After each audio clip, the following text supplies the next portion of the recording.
There have been a couple of times in my career when I've certainly benefited from mentors and people have taken an interest. And if I look back, those have been pivotal moments in my career and my job, because if somebody's prepared to kind of invest the time in you, I've put up with like kind of a slightly dead end job sometimes because I've had a great boss who's been prepared to invest time. And I think looking back, that's probably had a really positive impact on me.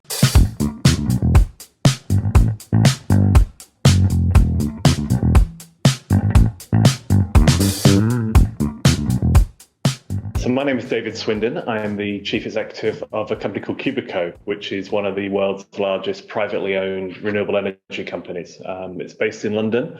It has operations in 12 countries and around 400 employees.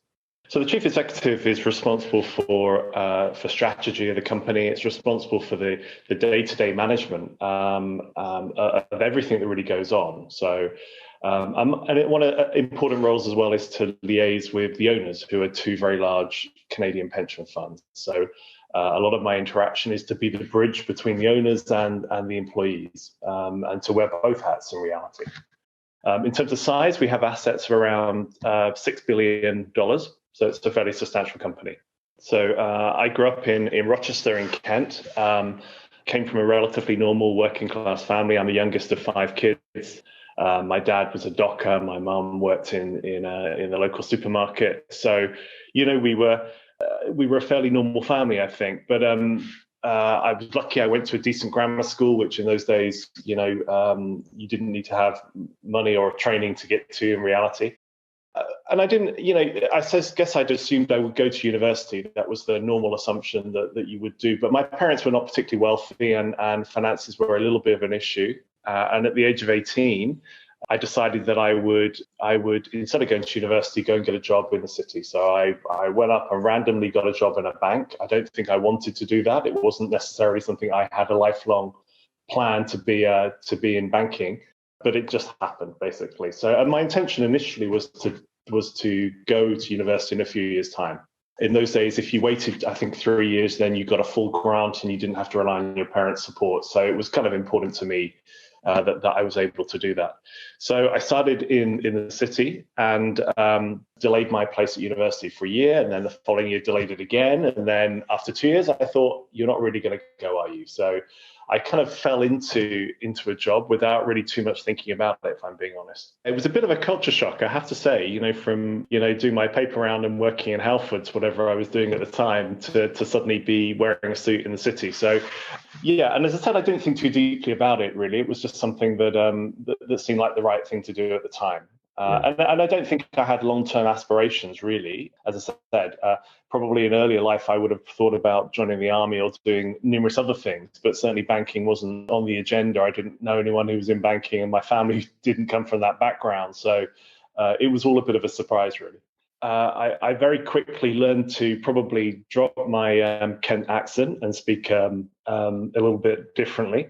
But I think, looking back now, probably the quality that it did help me to really emphasize in my life is persistence, because, there wasn't necessarily an easy path for way forward. I started off in a fairly basic admin type job in reality, and quickly realized that I wanted to do more than that, and I wanted to learn, and I wanted to, perhaps progress. And there were some natural barriers against me without having a degree and without having gone the normal path. So I think that made me more persistent. And looking back, it was probably the best thing I ever did in reality, because it kind of developed some character in me that I might not have had life been a bit easier. There have been a couple of times in my career when I've certainly benefited from mentors and people have taken an interest. And if I look back, those have been pivotal moments in my career and my job, because if somebody's prepared to kind of invest the time in you, I've put up with like kind of a slightly dead end job sometimes because I've had a great boss who's been prepared to invest time. And I think looking back, that's probably had a really positive impact on me. I would make the point as well, though, that your career is a 40, 50-year path. It is a marathon, literally. So, there are times, and certainly have been times when I had young kids and couldn't just hop jobs and take the risks. So I put up with dead end jobs that I really wasn't very happy in for a period of time, because there was a longer term goal, really. and you had other responsibilities. So if I look back, those are probably the times when at the time it wasn't particularly pleasant and it wasn't particularly rewarding, but actually I learned some patience and persistence and learn what I was good at. People are much more open-minded now than they probably were. So I think, as you mentioned, degree apprentices and just the straightforward apprenticeships, there are some options now that you don't have to go to university. And university is great for many people, but it's not necessarily going to be great for everybody.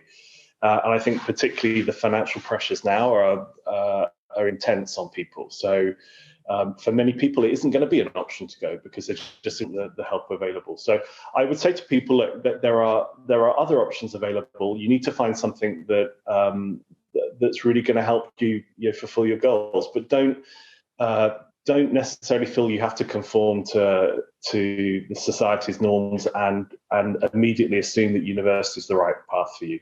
There are other paths. And nothing is forever, I think it's fair to say. So what you do at 18 is not going to define where you are at 30 or 40 or 50.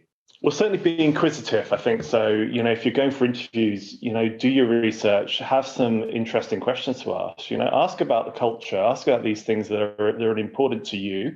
Because I think, enthusiasm is one of those issues that most employers will love to see an enthusiastic employee.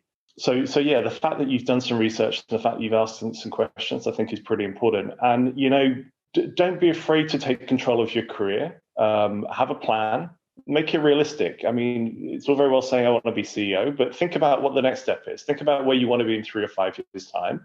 Go and ask your boss, how do I get here? How can you help me get here? These are legitimate questions, I think, really. And I think, having some enthusiasm and some persistence, you don't have to be over the top to do that, do you really? But people like enthusiastic people. People like being around enthusiastic people. That's probably the biggest lesson I could give people.